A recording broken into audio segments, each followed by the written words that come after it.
안녕하세요. 오늘 저희가 좀 깊이 들여다볼 자료는요.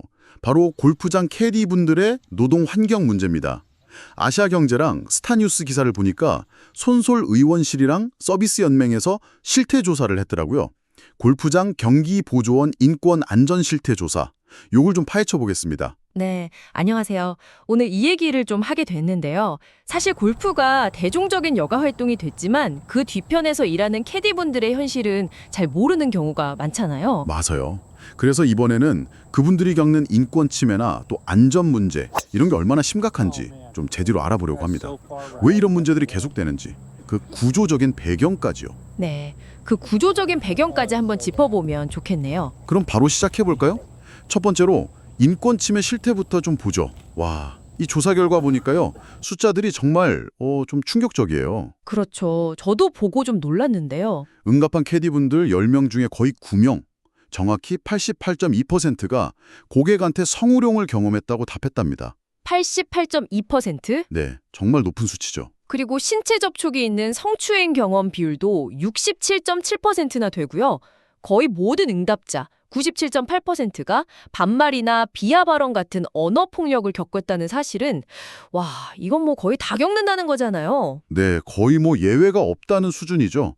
근데 여기서 더 심각하게 봐야 할 게 이런 경험들이 그냥 어쩌다 한 번 겪는 일회성 사건이 아니라는 거예요. 아, 반복적으로요? 네, 조사 결과를 보면 지난 1년 동안 16번 이상 반복적으로 인권 침해를 겪었다는 응답 비율이 상당히 높아요. 예를 들어서 그 반말이나 비하 발언 있잖아요. 네네. 이걸 16번 이상 겪었다는 분이 31.2%, 그러니까 3명 중 1명꼴로 1년에 16번 이상 이걸 듣는다는 겁니다. 세상에 16번 이상이요? 와, 네, 성희롱 발언은 15%가 심지어 성추행이나 욕설, 폭언 같은 심각한 침해도 5.4% 정도는 16번 이상 경험했다고 답했어요. 이 정도면 뭐 몇몇 진상 고객의 문제다 이렇게 볼 수준이 아니죠. 캐디분들이 일하는 환경 자체가 구조적으로 이런 위험에 그냥 노출되어 있다 이렇게 봐야 합니다. 그렇네요. 구조적인 문제다. 성적인 문제 말고도 인권 침해 양상이 꽤 다양했죠. 네, 그렇습니다. 욕설이나 폭언 들었다는 응답도 75.3%나 됐고요. 고객이 물건을 던지는 걸 경험했다는 답변도 61.3%, 절반이 넘네요. 그렇죠. 심지어 직접적인 신체적 위협을 느꼈다. 32.3%, 더 나아가서 물리적인 폭행을 당했다는 응답도 12.9%나 보고됐습니다. 폭행까지요. 아니 근데 더 충격적인 건 이 신체 폭행을 지난 1년간 6회 이상 경험했다는 응답자가 10%가 넘는다는 거예요. 네, 그 부분이 정말 심각하죠. 반복적인 폭행이 일어나는 일터라니 상상하기 어렵죠, 사실은. 정말요? 이렇게 심각하고 반복적인 피해를 입었을 때 그럼 회사, 그러니까 골프장에서는 좀 보호를 해줄까요? 이 부분도 좀 궁금한데요. 안타깝게도 조사 결과를 보면 그 부분도 아주 비관적입니다. 여기가 또 답답해지는 지점인데요. 그렇군요. 피해 사실을 사업주에게 알렸을 때 어땠냐 이걸 물었더니 아무런 조치도 없었다는 응답이 44.1%로 제일 많았어요. 아무런 조치도 없었다. 네. 그리고 그냥 참고 넘어가라. 혹은 알면서도 그냥 방관했다는 응답도 26.9%나 됐고요. 심지어 2.2%는 오히려 피해자인 캐디한테 고객에게 사과하라고 요구했다는 답변까지 나왔어요. 와, 사과하라뇨? 피해자한테. 네. 그러니까 이 세 가지 부적절하거나 아무 조치 없었던 경우를 다 합치면 73.2%에 달합니다. 캐디 10명 중 7명 이상이 피해를 입고도 회사로부터는 그냥 외면당하고 있다는 거죠. 정말 심각한데요. 법적으로는 뭔가 보호 정치가 있지 않나요? 물론 있습니다. 산업안전보건법, 이른바 산안법 41조를 보면요.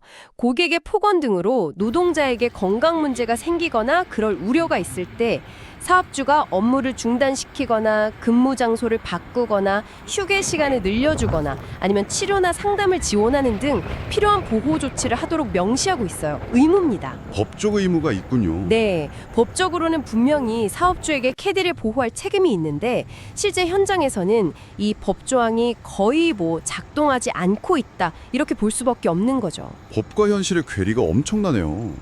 애초에 예방하려는 노력은 좀 하고 있을까요? 글쎄요, 사업주가 고객의 인권 침해 행위를 예방하기 위한 조치를 하고 있냐? 이 질문에도 응답자의 44.1%가 아무 조치도 하지 않는다고 답했어요. 절반 가까이가 아무것도 안 한다. 네, 그리고 캐디 본인들을 대상으로 예를 들어 갑질이나 성희롱 상황에서 어떻게 대처해야 하는지 이런 대응 요령 교육을 한다는 응답은 12.9%에 불과했고요. 아, 교육도 거의 안 하는군요. 네, 사실 고용노동부나 산업안전보건공단에서 안내문 붙여라, 예약할 때 음성 안내해라, 예방교육해라 이런 권고 매뉴얼 같은 걸 만들어서 배포하고 있거든요. 네, 그런데 현장에서는 이런 기본적인 예방 노력조차 제대로 안 되고 있다는 거죠. 이게 참 왜 이렇게까지 방치되는 걸까요?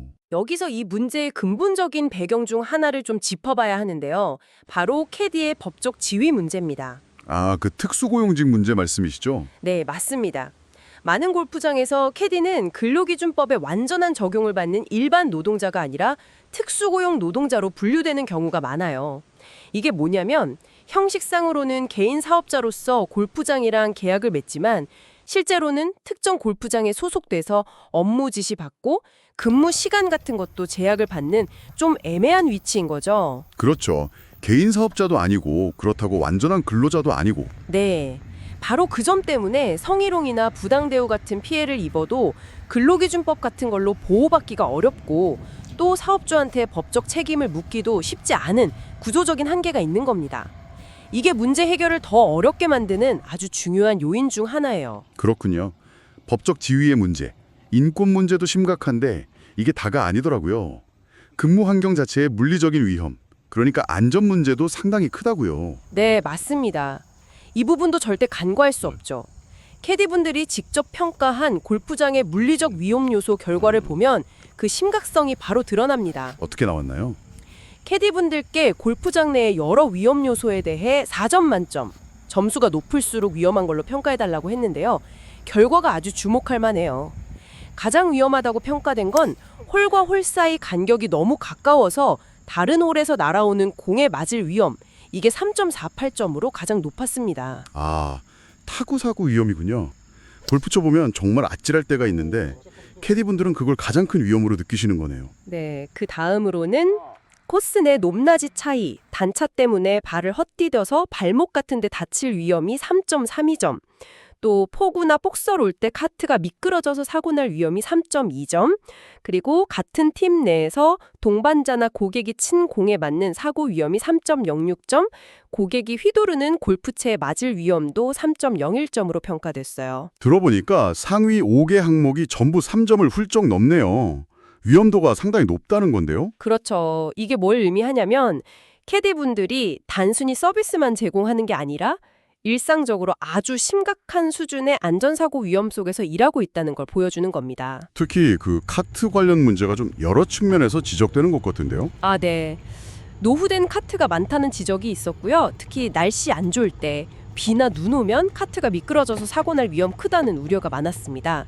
주관식 답변에서도 낡은 카트 좀 바꿔달라는 요구가 많았다고 하고요. 근데 더 좀 황당했던 건 와이프 없는 카트 얘기도 있었어요. 맞아요. 앞유리에 와이퍼조차 없는 카트가 상당수 운행되고 있다는 증언이 있었죠. 아니 그럼 비 오면 어떻게 운전해요? 그러니까요. 그런 카트를 악천후 속에서 운전하려면 비닐을 손으로 걷어내거나 고개를 창밖으로 내밀고 운전해야 한다고 해요. 그러다 사고로 이어지기도 하고요. 이건 기본적인 안전장치조차 없는 거죠. 정말 기본적인데 이런 위험들을 좀 줄일 방법은 없을까요? 사실 지금 말씀하신 대부분의 사고 위험은 예방이 가능한 부분들이에요.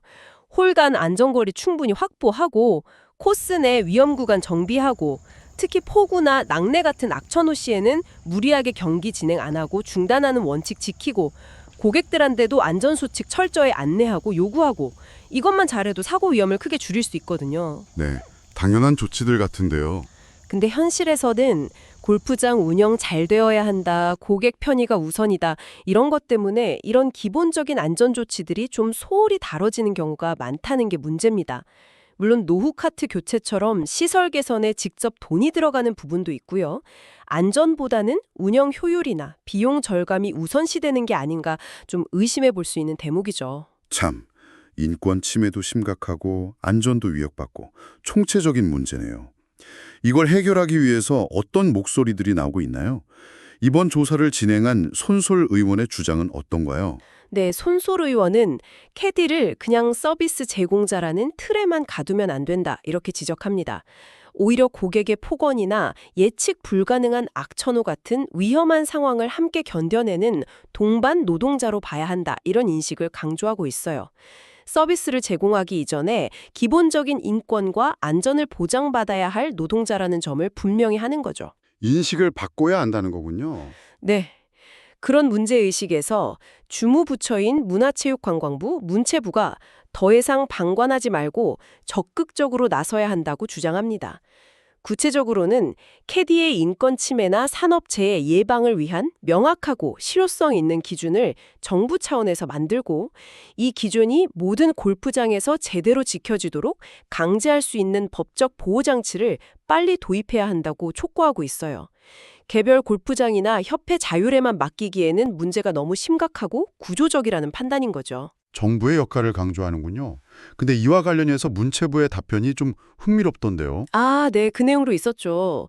손솔 의원실에서 질의를 했는데 문체부가 공식적으로 답변하기를 골프장 캐디 노동자의 성희롱, 성폭력 등 인권 침해 예방을 위한 가이드라인이나 지침을 문체부가 자체적으로 만들어서 배포한 사실은 없다, 이렇게 밝혔어요. 자체적으로 만든 건 없다. 네, 현재로서는 관련 협회, 한국골프장경영협회나 한국대중골프장협회 같은 곳에서 고용노동부의 일반적인 교육 자료를 참고해서 자체적으로 만든 자료를 회원사 골프장에 배포하는 수준에 그치고 있다는 겁니다. 이게 왜 좀 비교가 되냐면요. 문체부가 바로 얼마 전에 도서관 사서 노동자들을 위해서는 고객 폭언, 폭행, 성희롱 대응 방안이나 안전사고 예방 내용 담은 서서 노동환경 개선 가이드라인을 직접 만들어서 배포했거든요. 아, 그랬군요. 네, 근데 왜 유독 골프장 캐디 문제에 대해서는 이렇게 좀 소극적인 태도를 보이는 건지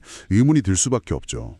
결국 캐디 노동환경 개선을 위해서는 정부의 더 적극적이고 책임있는 정책적 노력이 시급하다는 걸 다시 한번 보여주는 대목이라고 생각합니다. 네, 저도 동감합니다. 자, 오늘 저희가 함께 살펴본 자료들을 좀 정리해보면요.